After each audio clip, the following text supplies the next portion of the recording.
My name is Olivia Nelson, and I've recently hit the milestone of turning 30. Today, I want to share a pivotal moment in my life. I have an older brother named Scott, 2 years my senior. From a young age, Scott embodied what many would call a pretty boy. His features were sharply defined, and his handsome face often sparked rumors in our neighborhood about talent scouts from modeling agencies seeking him out. He was the quintessential heartthrob, likable, intelligent, and quick-witted. Our parents and the adults around us all adored him. On the flip side, I seemed to be the odd one out in our family, always carrying a bit of extra weight. Despite having similar facial features to Scott, being chubby detracted from any charm I might have had. I was reserved, not particularly engaging, and tended to keep to myself, missing out on the accolades showered upon my brother for his intelligence. It didn't take long for people to start labeling us as polar opposites, a contrast that seemed to be echoed by our parents. As we grew, the differences in treatment became increasingly evident. While Scott received praise and attention, I often felt overlooked. Hand-me-downs became my norm, even down to ill-fitting shoes that caused me to stumble more times than I care to remember. The only thing I cherished was a backpack given to me by my grandparents before they passed away, a rare gift just for me. As Scott advanced to a prestigious private middle school, my parents beamed with pride, while I found myself relegated to a public school with minimal expectations placed upon me. Money for my education was deemed too scarce, a stark reminder of where I stood in my parents' eyes. I began to question why I was the only one treated differently, but my inquiries fell on deaf ears. Puberty brought with it a growing awareness of the disparities in our household. My mother's priorities seemed to lie elsewhere, leaving me to tend to chores while she socialized with friends. Even when I sought solace in friendships, my father's retort was always the same. What about the household chores? Scott, bless him, tried to intervene on my behalf, but his efforts fell short against the indifference of our parents. As Scott focused on his high school entrance exams, his presence in our home dwindled, leaving me to navigate the tumultuous waters of adolescence alone. The absence of my parents at parent-teacher meetings became the norm, a stark reminder of where their priorities lay. In 3 years of middle school, they attended just one meeting, a telling sign of the divide within our family. When I was in my first year, my parents attended the parent-teacher meeting, but during my second year, they stopped coming. By the crucial third year, when exams were just around the corner, they still didn't show up. My homeroom teacher expressed concern about possible issues at home, but I dismissed it. Although I recognized that my situation was far from normal, I didn't face physical abuse from my parents. I struggled to articulate the ongoing emotional distress I was experiencing. Admitting that my own parents didn't seem to care for me felt too humiliating. The incidents continued, with one particularly hurtful occurrence on New Year's Eve. At the end of that year, my parents took my brother to my mom's hometown, leaving me behind. Up until then, I had always been included in these trips, but that year they told me, "You're a student preparing for exams, so stay home and study." It felt like just an excuse, as if they simply found me bothersome. Alone on New Year's Eve, I didn't want to ask my friends to hang out, as it would reveal how isolated I was. Instead, I stayed home, keeping my feelings inside. I watched the Grammys, switched to the New Year's Eve specials, and went to bed after shedding a few tears. The next morning, I was startled awake by the insistent ringing of the doorbell. It was too early for my family to be back, so I anxiously checked the doorbell camera. To my surprise, my uncle and aunt from my mom's side stood at the door. I rushed over, my hair a mess from sleep, and asked them what was going on. "Olivia, you need to leave this house," my uncle stated firmly. "We've already spoken with your mother, and we'll handle the paperwork. Don't worry." I was stunned by his abruptness and struggled to process what he was saying. "Wait, what do you mean?" I asked, thrown off by his demeanor. "Olivia, we want you to become our daughter, if you don't mind," my aunt said gently, her eyes filling with tears. "We don't have children of our own, but we've always thought of you as our daughter since the day you were born." At the time, I couldn't grasp the full scope of the situation. My aunt and uncle, who were unable to have children due to illness, had always doted on me whenever they visited. They cared for me deeply and had often criticized the way my parents treated me. While my parents were preoccupied with my older brother, my aunt played with me and my uncle showered me with the latest treats and adorable clothes. My fondest memories were with them, far more than with my parents. My uncle, who had just come from speaking with my parents, began by saying, "Your parents have no intention of letting you go to high school. They plan for you to start working at 16 to help fund Scott's college education. We can't ignore this, Olivia. You have the right to an education and a chance to pursue your own dreams." I was shocked and hurt by the revelation that my parents were willing to sacrifice my future for my brother's benefit. It explained why they hadn't attended any parent-teacher meetings in recent years. They simply weren't invested in my aspirations. As I crumbled under the weight of this news, my aunt and uncle knelt beside me, offering comfort. "We may not be your biological parents, and you might feel uncertain about this, but we will ensure your happiness," they assured me. Tears welled up in my aunt's eyes as she hugged me tightly, both of us overwhelmed with emotion. "Olivia, you have the right to be happy, and we should have come for you sooner. If you're okay with it, we want you to become our daughter," my uncle added, his gaze intense and earnest. As I listened to their heartfelt words, I realized this was the first time I had ever felt truly wanted by adults. Though I was just over 10 years old, I knew what I needed to choose for my own future. I made the decision to officially become their adopted daughter. Fast forward 10 years since they welcomed me into their home, my aunt and uncle have poured boundless love upon me and filled my life with countless joyful experiences. My aunt delighted in selecting clothes for me, treating me to shopping sprees on holidays, while my uncle, who had always longed for father-daughter bonding, saved a bottle of wine from the year I was born for my 21st birthday celebration. Together we embarked on memorable trips, with my uncle's childlike enthusiasm leading us to zoos and aquariums, even during my high school years. These moments were etched in my heart as irreplaceable treasures, experiences I never shared with my biological parents. Initially, I referred to them as aunt and uncle, but over time, they became my parents in every sense. Now, I address them as mom and dad. It was through them that I learned of the hurtful remarks my biological parents made when they visited, belittling my appearance and intelligence. Hearing this fueled my aunt and uncle's determination to provide me with the love and support I deserved. When my parents threatened to deny me a high school education, the idea of adoption surfaced, thanks to my aunt's sober intervention on New Year's Eve. I am forever indebted to my aunt, who rushed to my side that fateful night, and I am determined to repay my wonderful parents for their unwavering love and sacrifice. I endeavored to excel in my studies, setting a goal to build a future that would make my aunt and uncle proud. Despite the challenges I faced during my high school entrance exams, I persevered, driven by the desire to honor their kindness.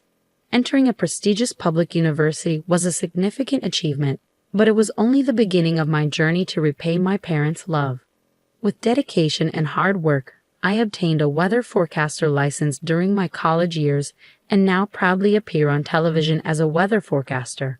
Yet even as I pursue my dreams, my ultimate goal remains unchanged, to ensure my parents' comfort and happiness in the years to come. I wanted to make my aunt and uncle proud, so I dedicated myself to dieting and exercising. Now I've earned the nickname the Beautiful Weather Forecaster. Reflecting on my journey, I realize I always shared my brother's good looks and had the potential to be just as attractive. My aunt and uncle have always expressed pride in me, but now I feel I have truly become a daughter they can be genuinely proud of. I have so much gratitude to repay, and I'm determined to keep pushing myself to excel. Just as I was thinking about how much I've achieved, my biological parents suddenly appeared before me. "Olivia, you've grown so much. You've become such a fine young lady," they exclaimed, tears in their eyes as they embraced me. I was leaving the TV station to get into my car when this happened, and I was taken off guard. It had been so long since I'd seen them that I barely recognized them at first. "We were shocked to see you on TV. Scott said it was Olivia. We never expected you to become such a beautiful woman and a weather forecaster." "That's incredible," my father said, patting me on the shoulder as if I were still his daughter. "Yes, just as expected of our daughter. We are so proud," they continued. I couldn't hide my displeasure and glared at my parents, but they seemed unbothered by my reaction. "Since we're here, why don't we have a meal at the fancy restaurant just down the street? You must be earning a lot as a weather forecaster, right?" they continued. Their sudden reappearance felt intrusive, like they'd been waiting for me, and their suggestion of a meal at an upscale restaurant made it seem as though they were trying to freeload. I wouldn't allow them to take advantage of me. I needed to find a way to drive my parents away, to ensure they wouldn't want to intrude on my life again. As I pondered this, a plan began to form in my mind. Mom, Dad, it's great to see you. But I actually have another job today, so I can't go out to eat. Sorry, I lied smoothly. Of course, I didn't have another job lined up, but I did have a plan involving my beloved aunt and uncle. Oh, that's unfortunate, my mom remarked, a slight click of her tongue. Could you maybe share your contact information? I'm organizing a small party for my birthday soon, and I'm inviting people from the TV station. It'll be fancy, with plenty of delicious food. I'd love to invite you. Upon hearing this, my parents' eyes noticeably lit up. Really? Oh, how lucky we are, my dad exclaimed. And there will be actors there too, right? Of course, I replied smoothly, hiding my amusement. There will be actors, and it's going to be quite the event. A month later, as planned, I arranged for a birthday party at a rented venue. While the gathering was small, a good number of people attended, lured by the promise of a glamorous affair. My parents arrived, eager and waving, acting as if they wanted everyone to know they were my parents, an irritating habit of theirs. Dad, Mom, welcome, I greeted them, masking my irritation with a smile. Could you head to the dressing room right away? They'll help you with everything, from your clothes to makeup. Your outfits are lovely, but we also have rental designer clothes available. Enjoy the atmosphere while you're here. At my suggestion, my parents' faces lit up with joy, their excitement palpable. It was clear they couldn't wait to try on the designer clothes. Oh, how easily they were swayed by the allure of luxury. I hardly ever get the chance to wear these outfits. I wonder if they'll suit me, my mom remarked with a chuckle. Haha, Mom, you've put on a little weight, my dad teased.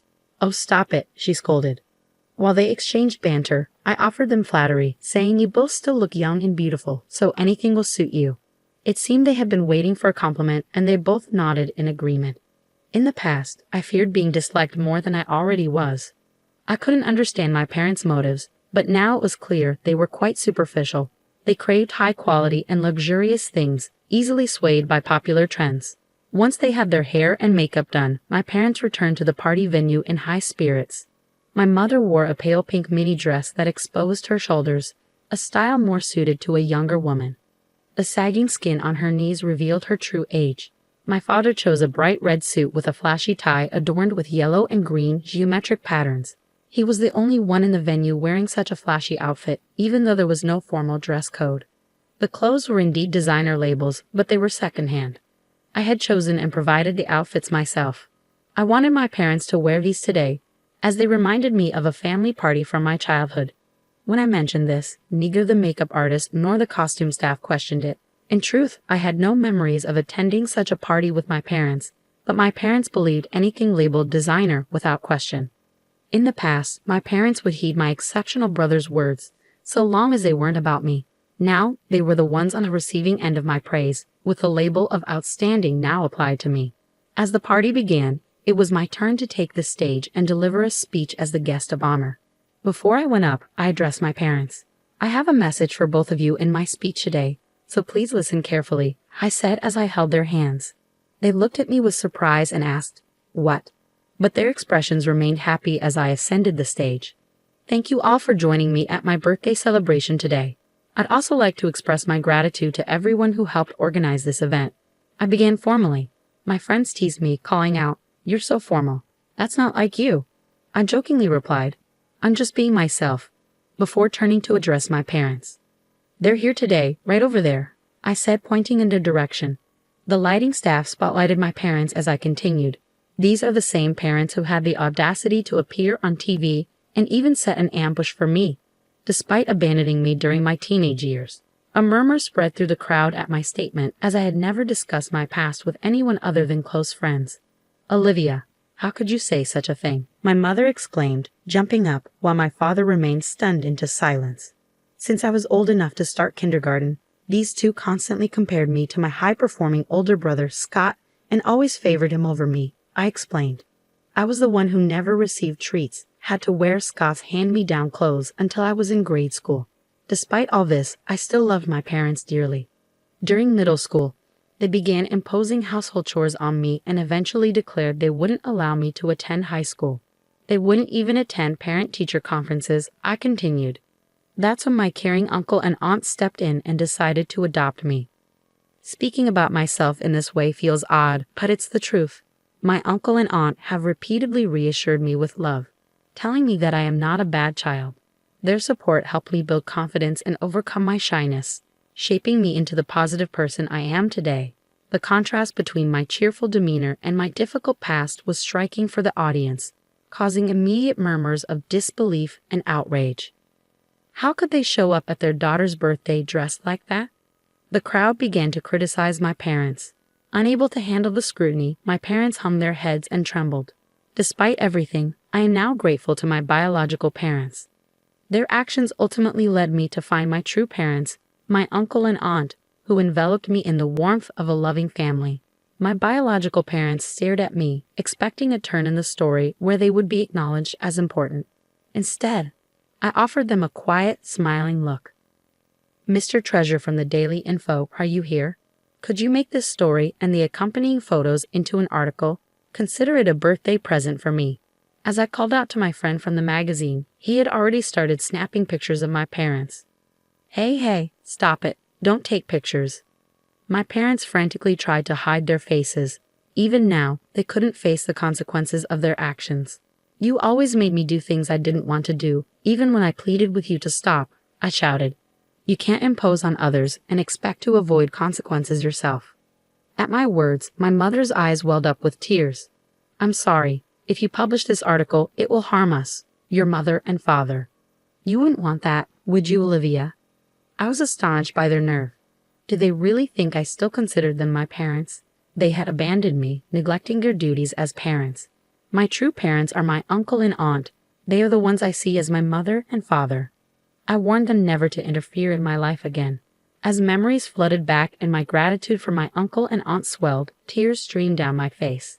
Seeing my emotional state, the attendees quickly escorted my biological parents out of the venue. This time, it was truly over. I had finally cut all ties with those individuals for good. Reflecting on my achievements and the support from my uncle and aunt, I shed a few more tears, feeling a sense of liberation and accomplishment. Following the incident, a magazine editor asked if I was okay with how things unfolded. I affirmed my decision, urging them to proceed with the story. The resulting article on my upbringing was picked up by various TV shows and quickly gained attention. Concerns about my image being tarnished were unfounded.